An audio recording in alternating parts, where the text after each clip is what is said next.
Hey, it's great here to be here this evening, and it's good to see so many people here. Energy storage is a draw, and it's a lot of fun to talk about. So what I'm going to do tonight is talk a little bit about silent power, sort of what's going on in the energy storage field, why it's important, and we'll try and do that for about 45 minutes, and then we'll try and save 10 or 15 minutes for some Q&A at the end, because it'll probably generate some questions. And then you'll all stick around afterwards, if we run out of time and you have additional questions or interest. So first thing I have to do is, very good. So we're going to do a little, everybody's had a long day. So we're going to start out with some audience participation here. And so we'll start out with a renewable quiz. And most of you are in the renewable field, so this ought to be a piece of cake. So, wind is a great renewable resource. But does anyone know when most of the wind energy is actually, where you see the wind farms, so I'm talking more of the commercial scale, when most of the wind energy is actually produced? When the wind blows. I did this last week and someone said Tuesday, because it was so windy. But yeah, and it's, these are all loaded questions, right? And the answer is most wind energy is actually, on a national basis, is actually produced at night. And it's kind of counterintuitive because it always seems like the wind dies down. But where you have high average wind speed, and the Midwest is really blessed. You could Google this, pull up a map of where the wind has high average wind speed. But in those locations, actually most wind's generated at night. In fact, on the wholesale electric market, electricity will actually go negative during some periods at night because there's too much of it. That's when all the wind energy is being generated. We're all sleeping, unless you're up watching TV late at night. And so they'll actually pay you to take the electricity as opposed to trying to shut down a coal plant at night. So it's the wind blows. The wind blows mostly at night.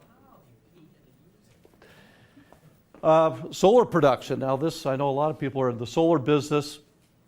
This one's a little more commonsensical in terms of, when is most solar energy produced?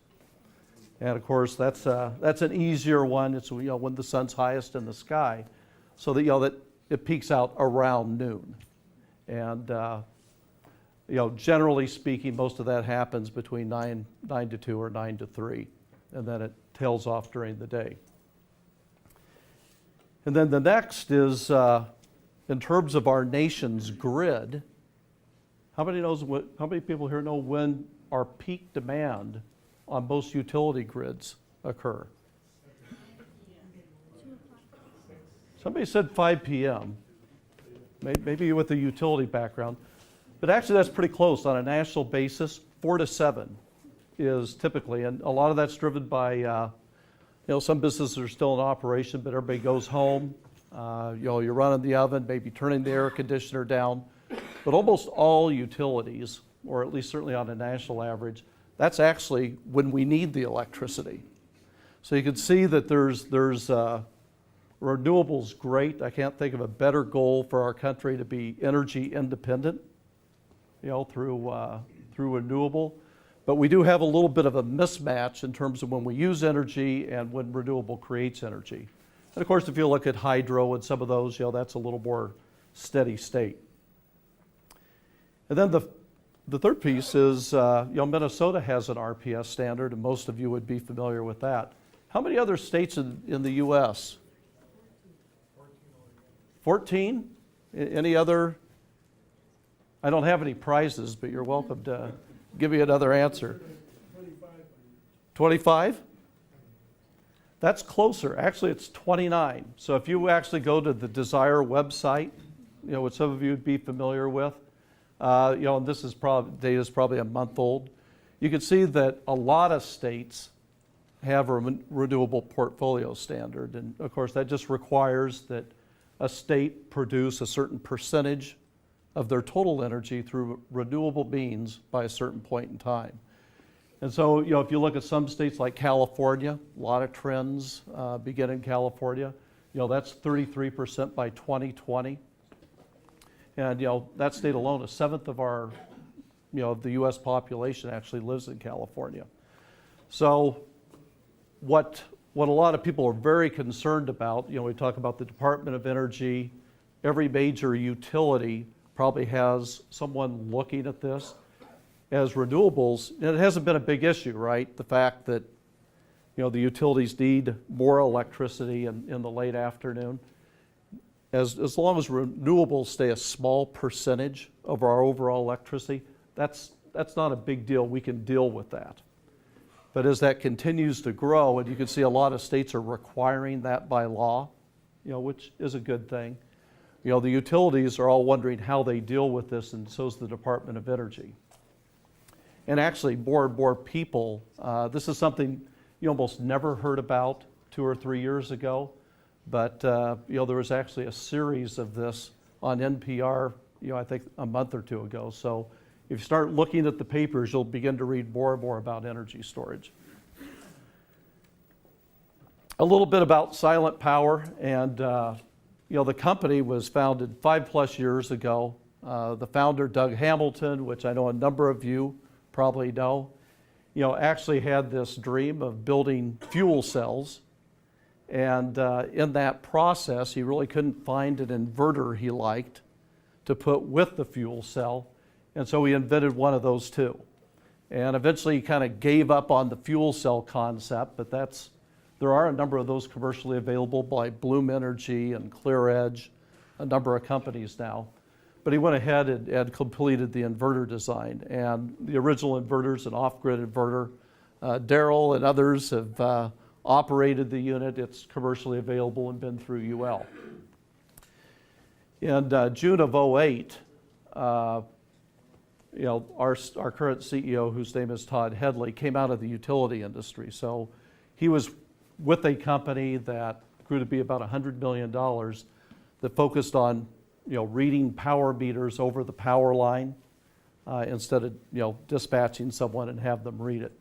And he really saw an opportunity here to couple more utility-controlled energy storage and couple that with renewable energy. So approximately 2+ years ago, the company began to change its focus to energy storage coupled with renewable energy. And so from the utility perspective, our utility grid is probably the best example of a just-in-time delivery system. You can't really store electricity without batteries or some other media, so when you flip on your lights at home, you expect them to come on. And at the other end, utilities spend their time, how many people are going to do that and having that energy available so the lights do come on when you flip the switch. So American Electric Power may not be familiar with that name, but they're one of the nation's largest utilities. As they look forward to the future, they're actually saying, hey, we're going to need about 1 gigawatt hour of storage on our grid to help balance some of the renewable resources with supplying reliable energy. And they're actually saying, hey, that's going to be about 2.6% of their whole generating capacity. California. We looked at the renewable portfolio standard. That's 33% by the year 2000. And actually, California imports a lot of its electricity. They have actually shut down most of their coal burning facilities. I think 40% of their electricity, maybe higher, maybe 50% is actually produced with natural gas now. And, which certainly produces less carbon. Now, I live in Minnesota, like you do, so I really would rather see that natural gas heat my house, as opposed to make electricity. But, in California, they're saying that's going to be a major issue to contend with. And they're actually predicting they'll need 4 gigawatts of energy storage in some form. And so it looks to be a very, very large market. And there's, actually it's not new. So when a lot of the nuclear reactors went in around the country, actually, along with that, is sort of backup in case something happened. Utilities actually put in a lot of pumped hydro, and what that is when I have plentiful electricity, I pump water up a mountain, and then when I need more electricity, I'll actually release that, and instead of pumping, I'll generate electricity by having that water come down. So that's been around a long time. And actually, there's a number of those projects being looked at in the US today. We're working quite closely with Sacramento Municipal Utility District, which is the city of Sacramento. They're their own utility. And yeah, they're actually going to be doing some pumped hydro on the top of Mount Iowa, as long as other things. Compressed air, there have been a couple facilities for 20 plus years where I actually compress air into the ground in a cavern when electricity is cheap or plentiful, and then I release it when I have the need for it. And we've used lead acid batteries. You know, kind of the promise looking forward is some of the battery technology that's coming out of the electric vehicle industry, lithium ion, probably things we don't even know about yet. That really holds the promise to make this much more cost effective. But you know, the problem with most energy storage is it's pretty expensive. And the best example I can point to in the state is some of you may be aware that Xcel Energy actually installed a 1 megawatt hour battery in Laverne, Minnesota by a wind farm. And that's a good, you know, I think it's actually a 7 megawatt hour battery, and it costs $7 million. So you average that out, it costs about $1,000 a kilowatt hour to put that storage at that wind farm. So, you know, Xcel Energy's looking at this too. You know, what we've done at, this is a picture of the product we'll be releasing very soon. We call it our on-demand product. And what it does is it basically replaces the inverter in a standard solar PV installation. So we have inverters, you know, we hold a couple patents on inverter technology. It has either 5 or 10 kilowatts worth of inverters there. It can charge the batteries. It has a charge controller built in. It can also charge the batteries from the grid. And so that's the electronics. Those drawers pull out for easy servicing. And then below we put batteries, and those can be sealed lead acid. We're working with advanced lead chemistries, and a couple of our projects are requiring lithium ion. So we're doing a multitude of batteries. And none of those aren't the flooded lead acid batteries that you need to vent and so forth. These are all sealed, don't emit any gases, and are safe. But that's our basic product for the application I'm going to talk about. There's a picture of it. And our concept is this can also be remotely controlled, and presumably by a utility, to have the utility release energy in conjunction with the customer, you know, when it's needed, and provide an incentive for that. So let me talk about that. And part of what we're doing is we are, that's just a picture of the user interface that looks like a Prius dashboard. But the basic thing the most basic way to understand this is data off of our CEO's home. So the red line sort of depicts his house load. Now Todd happens to be kind of an IT nut, so he has some servers in there, and you can see he has a fairly high base load. But you can see that, the blue line is his home demand. So you can see it bumps a little bit in the morning when people get up and using the toaster. Everybody goes to work or school, calms down, and then when people come home, much like probably most utility grids, it peaks back up again. The red line depicts just a solar production, a typical solar production curve, obviously in the summer based on when the light starts and ends. And you can see that, you know, in Minnesota we would call that net metering when you're producing more energy than you're actually consuming in the home. What the purple line depicts is if I were to store that excess energy that the home doesn't need, and instead of putting it on the grid, actually store it and then release it later in the day. That purple line depicts that, and it shows that the consumption on the grid would never exceed 2 kilowatts. And of course, the point here is that utilities have to build everything for the peak. They have to build all their generation for the peak. They have to build all their transmission lines for the peak. They have to build all their distribution infrastructure for the peak. And so, that takes capital and that raises your electricity bill. And just like any other factory, if I have a generating plant, the best way to run that most efficiently is more at a constant load, right? Constant output, probably near capacity. So this presents a lot of, that makes our grids more expensive because everything has to be built for that peak. And there's other issues as well. So that's the basic thing we're trying to solve. And what we convince utilities is cooperating with people like you, as opposed to putting a big megawatt or 7 megawatt battery by a wind farm. There's actually a better way to cooperate and do this with the solar industry. And that is by basically putting, a device like ours that actually has approximately 10 kilowatt hours of energy on a more distributed basis. And 10 kilowatt hours of storage is pretty uninteresting to someone like Xcel Energy. They work in big numbers. But, if I take 200 homes, that equates to 1 or 2 megawatts per day, depending whether I'm releasing 5 or 10 kilowatts. And in this example, some of you may have heard the term demand response.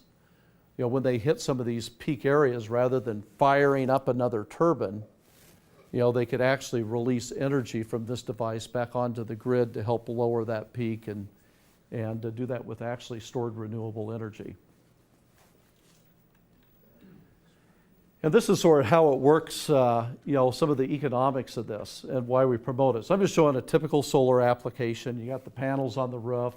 In this case, we're actually depicting a 5 kilowatt grid tie, solar installation. And you may or may not know this, but actually the national average for a residential home is now 4.9 kilowatts. And you could probably compare that to some of the ones you've done. And what we're going to do, this is probably a little high at this point, but if you go to the Desire website, they'll say, assume 80 cents to $1 per watt, for a grid tie inverter, maybe a little bit on the high side. So really what we're advocating is instead of putting that device in, you put one of our devices in, because we do have the built-in inverter. And if I do have battery storage, that's going to be DC. So if I want to use that on the grid or in the home, I have to convert that to AC too. So part of what we're doing here is we're using a common inverter to provide both functions. And we're going to substitute that, and in some volume, using sealed lead acid technology, we feel we can market this. I probably couldn't sell you one or two of those for that today. It would be somewhat higher. But under a, if we're talking a utility and they actually got a program going, we're targeting about a $10,000 price. So then what you have is a $5,000 incremental cost to add storage to a typical PV installation. If you charge those batteries from the solar panel, the entire system is eligible for the 30% federal solar investment tax credit. So now that, the batteries can actually be covered by that as well. And so if you compare that to what did I say Xcel spent down in Laverne for energy storage? $1,000 a kilowatt hour. What could they have done it with a device like this? $350. So what we're really encouraging utilities to do is, why don't you create a rebate for energy storage? And the catch is the utility will control when that's dispatched. And I'll get to the consumer benefit. But what we'd really encourage them to do is pick up the entire incremental cost, such that every solar installation could have energy storage along with it. It's for the benefit of the utility, and they're paying about a third what they did down in Laverne, Minnesota. Seems like a win-win, probably way too obvious. So that's our basic message to utilities. And then, I was actually having a discussion earlier, and the benefit for the consumer is, hey, it's also a backup power system. So, just about any type of pure grid tie inverter, if there is a grid failure, they're going to shut off. And the reason they shut off is because that is required by UL. So you don't put power back on a grid that some lineman is out there trying to repair. So it's a safety issue. And the cheapest way for them not to backfeed the grid is whenever the voltage reference signal is lost, just shut things down. What we do is we actually switch away from the utility, with a series of electronic and mechanical relays that's actually double protected. And we do that per UL 1741 actually specifies how that should be done. And so what that allows is you can continue to produce, have solar production. And in this case, you couldn't put it on the grid because the grid's down and you can't do that. But, you are going to be able to continue to create solar energy, and what you don't use, what you don't immediately consume in the home, you could use to charge the batteries if they aren't fully charged. So in this case, you could, it will actually continue to work as if there is a blackout situation. And then, of course, if it's dark out and you're not making any solar energy, you could actually draw upon any energy in the batteries to power critical loads in the home. And you're probably not going to try and do your air conditioner, but in terms of critical circuits, in terms of lights, maybe a TV, your fan and your heater, or your furnace, items like that, you could go ahead and sustain those for some time. So that's kind of, kind of the how we try and lighten the utilities is it's a great deal for you. Most customers would probably think about putting this in their home if there was not an incremental cost. And they now they have a backup system. It is a little bit bigger, so they have to find room for it. It's about the size of a small refrigerator. So that's basically what we're talking to utilities around the country is hey, this is a good form. It's kind of a win-win for everybody, and you're going to need energy storage. So what's that worth to them, right? They certainly wouldn't pay more for energy storage than it's worth. Now, this is from American Electric Power again, so this is not my chart. And what they've done is they've said, well, we've taken a look at this, and this is the value that energy storage has to us. And most people think, well, gee, the real thing on energy storage is you buy it cheap and store it, and then you release it when electricity is really expensive. That's called energy arbitrage. And that's actually a very small portion of what the industry calls, kind of the value streams.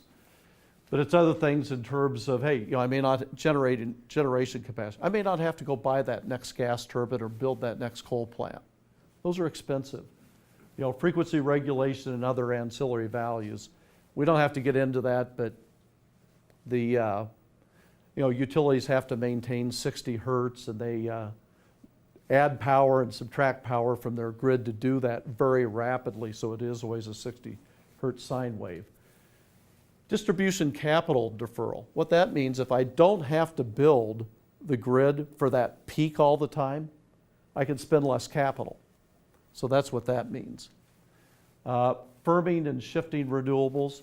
What firming of renewables mean is, the best example I can give is, a solar production curve really doesn't look like that. If I have a cloud go over 2 minutes, it may drop very low and then spring back up. That drives the utilities a little wacky if they have a lot of solar or wind on a particular feeder, because what they're doing is, it's producing electricity, then consuming electricity in very short order, and that's difficult for them to kind of maintain voltage and frequency on those specific areas. Improve service reliability. That's really the grid outage situation, keeping people with electricity.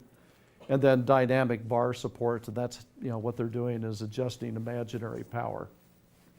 But the point is there's some big numbers there. And so the utilities have looked at this, and they see a lot of value with energy storage.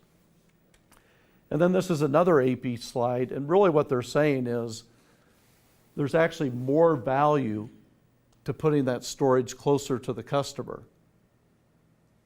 Okay, so, if they put storage at a substation, which is back on the grid, you folks probably aren't going to be involved.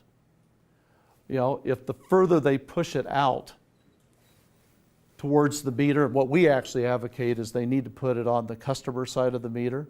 That's an opportunity for all of us. And if you're really interested, other firms have looked at what storage is worth, so we show this to people. And our point, and its value streams, it's a 260-page report. If you give me your business card or really interested, I'll send you an electronic copy of it. But it was actually commissioned by Sandia Labs, and what they do is go in and talk about basically the value streams that are created by energy storage for the utility. And I think I'll skip over for this. And we talk about the standby application. And one of the things I want to point out is the residential standby market, which is served principally by generator sets, is about a $600 million market. Now, I'm not talking about portable generator sets. I'm talking about permanently installed automatic generator sets. So already 2.3% of the 73 million single-family residents in the U.S. have one of those, which is actually much higher than I thought it would be. And they pay $6,000 to $7,000. So where we get a lot of this data is Generac. You'll find Generac is the leader of residential home standby systems. You'll find their equipment at the front of about every Home Depot store. But consumers actually demand a lot of backup power. And you see that number of 6 to 7, and then you compare that to the incremental cost that I showed before of adding energy storage to a solar installation. There's a real opportunity here, even without utility participation, for some customers. A lot of solar installers we talk to say, man, somebody starts talking batteries, I try and talk about it as fast as I can. It's complicated. I'm going to get plenty of calls. What Silent Power is trying to do is put that in one self-contained unit. So, kind of the monkey's on our back to make it all work right instead of you trying to do that in the field. And there are some experts like Daryl in terms of battery systems. But we think that's an opportunity without utility involvement, but we really think that if we could get the utilities involved, this would be a real home run for everybody. And this really just shows that, we really think the more the utility gets involved. So what we show over there is if the customer pays for it all, we think that, there could be probably a 10%, maybe 20% market share where this takes over time. If the utility drives the incremental cost to zero with a rebate, just about, we think almost everybody would do it provided they have room for it. A lot of market potential. This actually shows some data. This is national data, of course, but it shows that, I'll read here. There were about 45,000 residential installations this year. That's supposed to go up to over 120. And if all of those had some type of storage, we're assuming about 10 kilowatt hours per home, that'd be over 5.5 gigawatt hours of energy storage that the nation would have to rely on, for kind of a growing issue. And certainly this applies to commercial too. I'm going through a residential example, but certainly this applies to commercial as well. And we can certainly address small commercial installations in terms of a big opportunity. So I think you'll see it happen there as well. And I would also say there's an opportunity for all of you today. One of the things that differentiates the commercial from residential installations is electricity rates. Most businesses not only pay for how much they use, but they also pay a demand charge for the peak amount of electricity they they require in most cases a 15-minute interval. So what people are beginning to look at is using energy storage batteries to help. This works best if you have once a day that you have a sharp peak, and you could actually release energy and bring that peak demand down and lower a commercial customer's electricity bill. And if you charge those batteries with solar energy, that whole system is eligible for a 30% federal tax investment tax credit, as well as accelerated depreciation. The other thing you can think about is sort of a UPS system, if the electricity goes down. So there's more and more people kind of looking at a combo application, if you will, in terms of what demand charge reduction for a business. We've talked with Daryl about this. Making that part of a solar installation so it takes advantage of the incentives. And by gosh, you sort of have a mini UPS system there as well.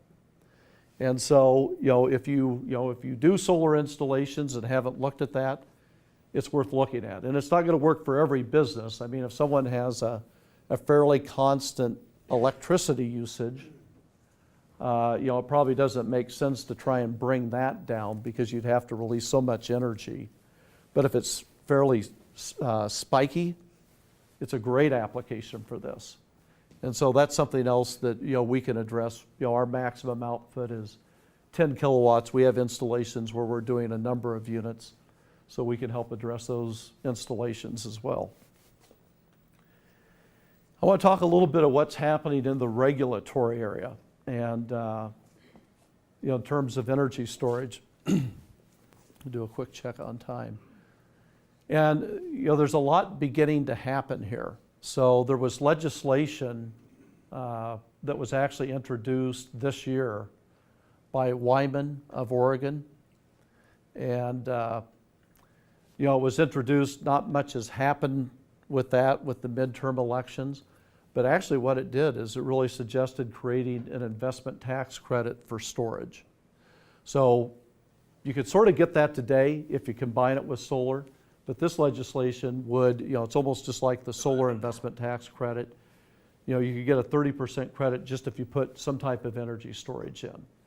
And I think the target for that was really a lot of these commercial installations that would use that to help reduce peak demand that their building was using. So it'll be interesting to see what happens with that, but just so you're aware that that was introduced.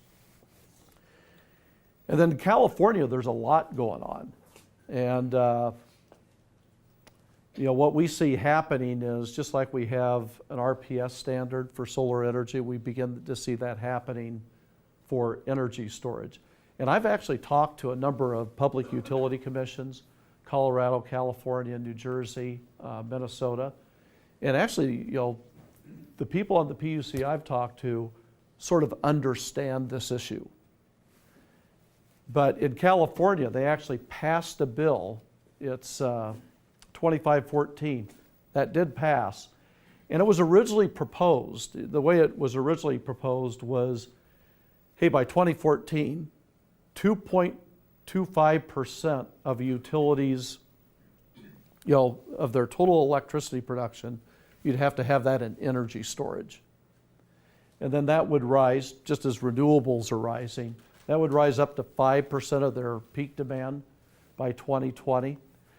Some of the specifics got stripped out. It did pass, and really what they ended up doing is sending that on to the PUC and say, we want the PUC to come back and recommend the numbers, in 12 or 18 months. But that bill did pass, and the PUC is now obligated to come back with a recommendation. And in theory, that recommendation could be to do nothing. But California has a lot going on, and they probably will do that. The other thing that I think's also good for this community is California also has a self-generation incentive program, and actually what they do is this is funded to the tune of about $80+ million per year, and it's incentive for people to actually generate their own electricity. And what it was covering was wind, small wind, and fuel cells. And how many of you saw the 60 Minutes article on Bloom Energy?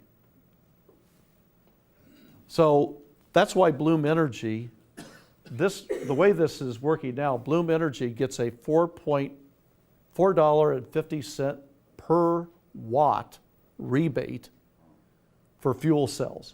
And that's where the money's coming, is this program. At the tail end of last year, California passed a bill. It's called Senate Bill 412, and it did pass. And what they said is we're going to allow other forms of renewable energy to be a part of that with energy storage.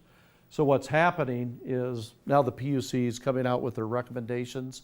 We'll probably see that in the early part of 2011, but they're going to establish what they're recommending is a $2 per watt rebate for storage when it's attached to solar PV. So that's good for us. I think there is a possibility that, as I said, whether it's pink ties or renewable energy standards or energy, a lot of things migrates from the coast. And I think this is something we could see more of across the United States in terms of specific incentives around, around energy storage. And this particular program, one of the issues was the utilities had put $80+ million into it every year. And it got such that there was over $400 million that hadn't been spent on that program. So that's one of the reasons they made the change. So I think at least in California, we're going to see a real uptick in terms of more energy storage with renewables. Minnesota, one of the things here in the state, a lot of you are probably familiar with this, but every utility in the state has to spend 1.5% of their total revenue on energy efficiency measures. And there was some legislation passed that allowed energy storage and solar to be a part of that. So, a utility could actually provide a rebate from this fund. This is part of how Excel did their rebate. But that's one of the efforts that Silent Power was involved in, was making energy storage and solar eligible for SIP qualification. So again, some of the efforts to get the utilities more involved in terms of what can be done here. California, the other trend happening out there is building standards. And I forget the exact date, I'll say it's 2020, maybe the slide even says. But in California, they're saying that homes, if you want a building permit in some areas, by 2020, it's going to have to be a net zero home, which means that it produces as much electricity as it consumes. Now, that doesn't mean the utility won't be involved. It just means that, hey, I may use more of the utility's energy in the winter, and then I may feed that all back during the summer such that it ends up being net zero during an annual period. And again, this is a slide from General Electric, and you can see one of the things they have in its energy storage, coupled with solar panels. And what we're doing, these are some of the utilities we're involved with. We did announce our work with SMUD, which is real important, and that's an example. SMUD is the Sacramento Municipal Utility District. And again, they are the utility for the city of Sacramento. And what we're doing there is it's 15 solar homes, and we're adding energy storage to them. And then they're going to study the effect of that on their grid. They're going to control those remotely. And so that one we announced this summer. And that installation will actually have lithium-ion batteries in it that we're supplying. And we're currently taking that equipment through UL because that all has to be UL certified since it's going behind the meter, and we'll go through an electrical inspection. Working very closely with San Diego Gas and Electric. Southern California Edison has a big electric vehicle lab. If you're ever in LA, you could take a tour. They've asked for equipment. And so we're working with all these. Portland General Electric has another residential trial going. Excel, of course, did the trial in Boulder using residential energy. and many others. So that's what I spend a lot of my time doing, is talking to utilities. You know, they're cautious people, so they always start with a pilot or a trial, but we're really trying to get them to go towards having rebate programs for this type of equipment. That's a little bit more on SMUD, and I'll try and get through the last. The other sort of exciting project we've gotten involved with is electric vehicles. And electric vehicles sort of represent the best thing that could happen to a utility and sort of their worst nightmare, right? So, you know, from a utility perspective, it's really great that here we're going to have all these vehicles, you know, not consuming gasoline or diesel fuel, but actually electricity. They'll be clean, and guess what? The utility's going to sell more electricity. Good deal, right? So what's their nightmare?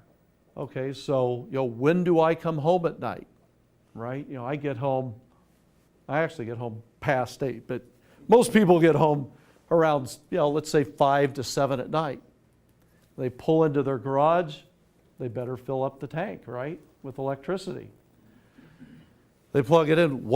When has the utility already experienced their peak demand? You know, 4 to 7. So now, you know, so the nightmare part of this is that's when the grid's already peaking. And do you know how big the battery is in a Nissan Leaf? 24 kilowatt hours. And it's actually made by NEC. They were at our facility, you know, within the last 2 weeks. And so, you know, I mean, that's a couple houses if they go plug that thing in. And so that has them very nervous. So what you find cities doing is, and utilities is, you know, trying to, you know, have special rates where you'll start charging it at 10 o'clock. But I think what we're doing with the TVA, and this actually has the Electrical Power Research Institute involved as a project. And what it is, it's a solar-powered electric vehicle charging station. And so what you can see there, if you look at that canopy, it's solar panels. And you can think of this at, you know, a city, maybe at, you know, a retailer. You pull your car up, maybe have some premium parking. It's a green retailer, they got solar energy. And because you don't want to probably sit there all day waiting for your batteries to charge, probably what they'll do is actually charge a different set of batteries with solar energy through the day. You pull up, you could do a fast charge to your electric vehicle, you know, sort of battery to battery. So that is actually a project. We just shipped the last unit today. It's down in Knoxville. And actually EPRI and the TVA are going to get some of the first Nissan Leafs. And so what we've done here, they said, well, you know, we need 25 kilowatts output. You know, we need about 40 kilowatt hours of total energy storage. So we're actually supplying 3 units. And the whole concept there is when the cars pull up and begin to charge, we'll release energy at the same rate so it has a neutral effect on the grid. And then we'll charge those batteries with solar energy. So, you know, there's, you know, if it's not complicated enough, you know, electric vehicles actually are something that every utility is beginning to worry about, quite honestly, in terms of how to get those to charge off peak and not make a problem worse. Pardon me? How long does it take to charge the car? You know, it depends. There's 3 charging modes and types of charge stations, and I don't have them committed to memory. But, you know, each of those have a different amperage level and will charge it faster.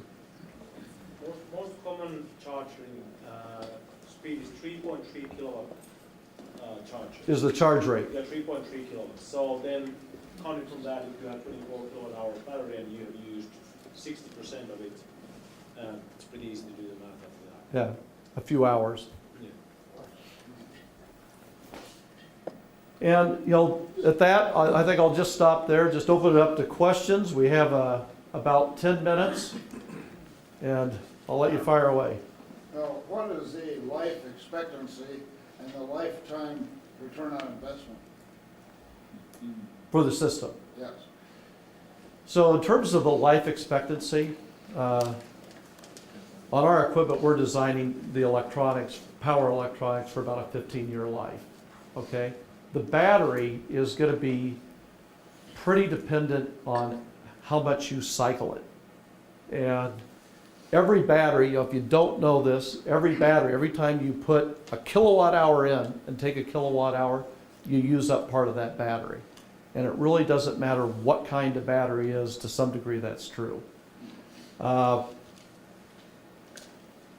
a rough comparison, and that is, so for example, with lithium ion, the batteries we're using with lithium ion probably have about 6 times the cycle life of the sealed lead acid batteries. And all those manufacturers publish charts that say, if your depth of discharge is this, it'll last so many cycles, and they consider a battery used up once it has 80% of its original life.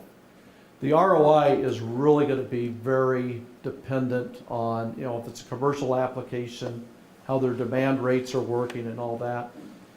For a utility, that's all going to vary by utility. So I would say that the rate of return is pretty much you almost have to calculate that on a case-to-case basis.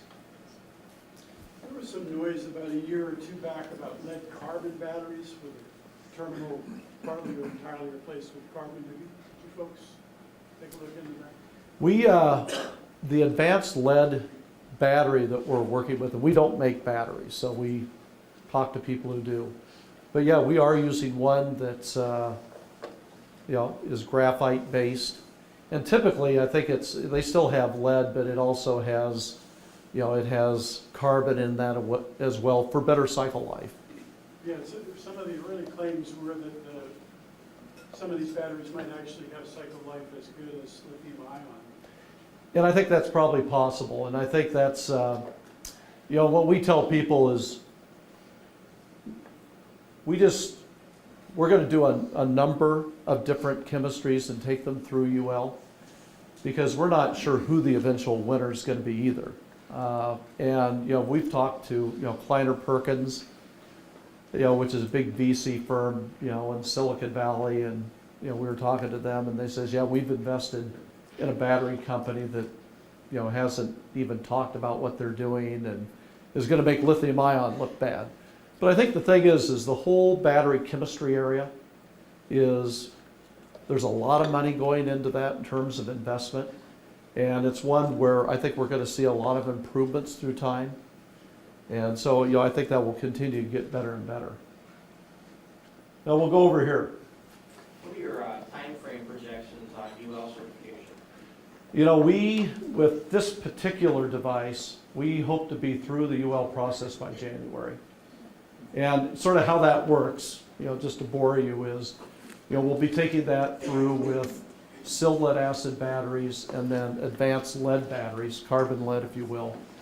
And then a couple months later we'll be taking the lithium ion version through. But that's basically what we're looking at. And it's UL 1741 and also 1778, which is a UPS standard, portions of that. Then we had a question over here. With the miniaturization that's gone on from room-sized computers down to the cell phones, cell phone is as powerful as all the computers they took to go to the moon in the past. Do you envision your refrigerator size unit becoming smaller? Yeah, I think we're putting we're capable of doing some optional functionality that, if we knew that, hey, the perfect thing was a 5 kilowatt output, 15 kilowatt hours of battery, I think over time that will condense down. The thing that won't, batteries are only going to get so dense. And that is one of the virtues of lithium ion is it is a very dense battery chemistry. So yeah, I think we can see improvements there, through time, probably in both cost and size. Daryl? I've been trying to buy a lead carbon battery for a couple of years, and I can't do it. Did they tell you when it's going to be available? The company we are working with is currently taking that product through UL certification. But if you want to come up, I could show you one.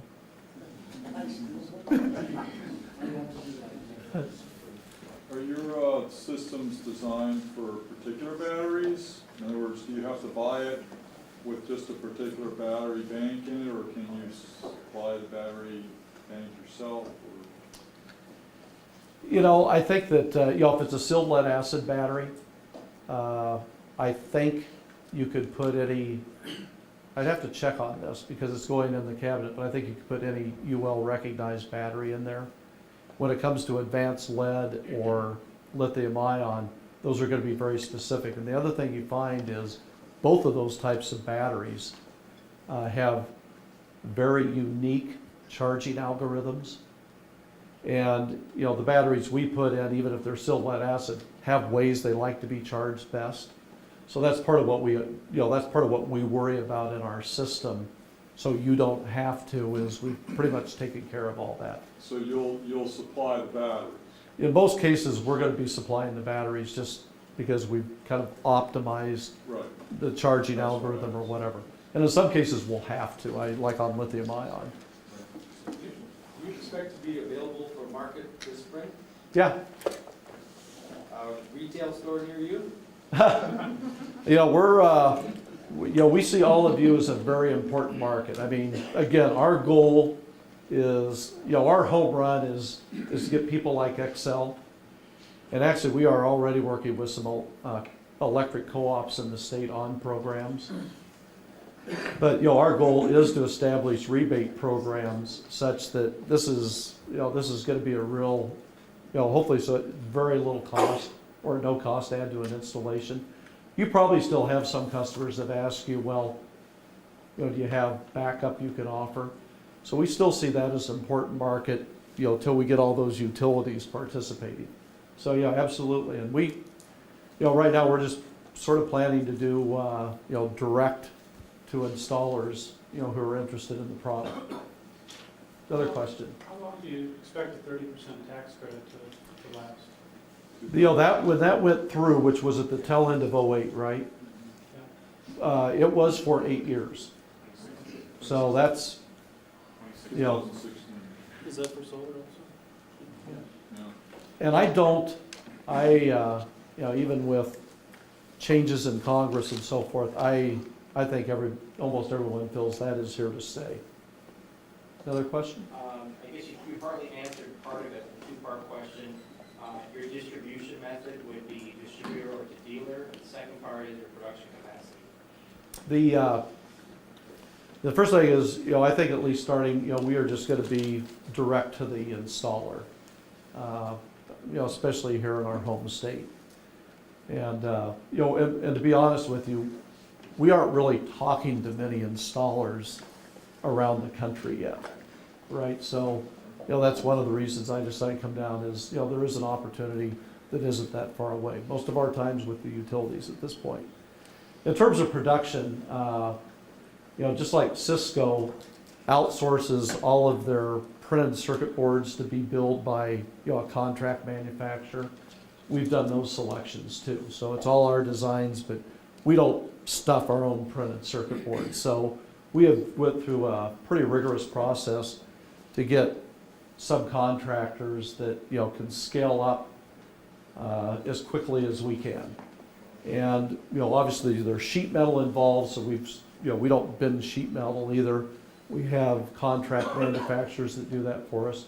What we do in Baxter, which is Brainerd area, which is where we're located, is we do final assembly, testing, you know, calibration of the equipment, and burn-in.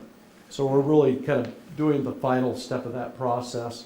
We're in a building, you know, if any of you are in the Brainerd area, let me know, be happy to give you a tour, but we have ample space to grow. And in fact, we actually received a state grant, a $560,000 grant for manufacturing expansion. So that's a problem I need to have. Well, there's a pretty big installed base of PV systems already. How compatible is this backfit into this in either microinverter systems or regular central inverter systems? Two questions there. So if I take a conventional, you know, DC to AC inverter, certainly where this is going to be most cost effective is where I'm actually replacing that on a new installation, if you follow me. You know, if you're spending $4,000 or $5,000 for that and I replace it with this, I have a lower incremental cost. Obviously, a new installation qualifies for the 30% solar investment tax credit. Adding this to an existing one, I'm not sure whether that would, okay? In terms of microinverters, which is a big trend, and in fact, the EPRI, with the electric vehicle application I showed, actually does use in-phase panels with microinverters. So on that, what we're actually doing is we're actually charging the batteries from the AC bus. And in that case, with software, we're coordinating the release of energy with the electric vehicles. So the easy answer on microinverters is they produce AC up on the rooftop. You know, what you could do is just charge the batteries off the AC when those are doing production instead of coming in DC. Hopefully that answers that question. Are you getting any kind of positive response from the utilities? Oh, yeah. Yeah, I think, and again, it's, you know, I would say, you know, the West Coast utilities are probably two things. Again, I mentioned we're working with a group of co-ops, and, you know, I've worked with GRE here in the state, and I've had many meetings with Xcel. They'll just take a little longer to move forward. But no, there were a lot of ARRA, smart grid stimulus funds, that were actually provided for energy storage and specifically residential energy storage. So, no, there is, and I'd say especially on the West Coast. And that's still where 65% of all solar installations occur in California. So that's kind of the hotbed. Daryl? Are you gonna be dependent upon the smart grid? Or are you gonna work it off dependent upon the person having broadband or something? Great question. Eventually, and I didn't get deep into it, eventually all the utilities want to run this off of their smart grid. And what most of that is are smart meters that can have two-way communication. Short term, for example, the way we're doing it at Sacramento and a couple other places, they're just going to start with the broadband network, which should work more than well. You know, there's probably a very high correlation of customers that have broadband networks who do solar. So, we'll make this the last question because we're past 7 and there's probably some people that'd like to get out of here. Any health concerns about EMFs? You know, in terms of electromagnetic fields and radiation, The storage units? the FCC regulates any electronic device in terms of its emissions. So we have to comply with that as a part of going through UL as well. So it's going to be no different than any other type of consumer product in your home in terms of EMI emissions. Okay, hey, thank you. All right, thank you.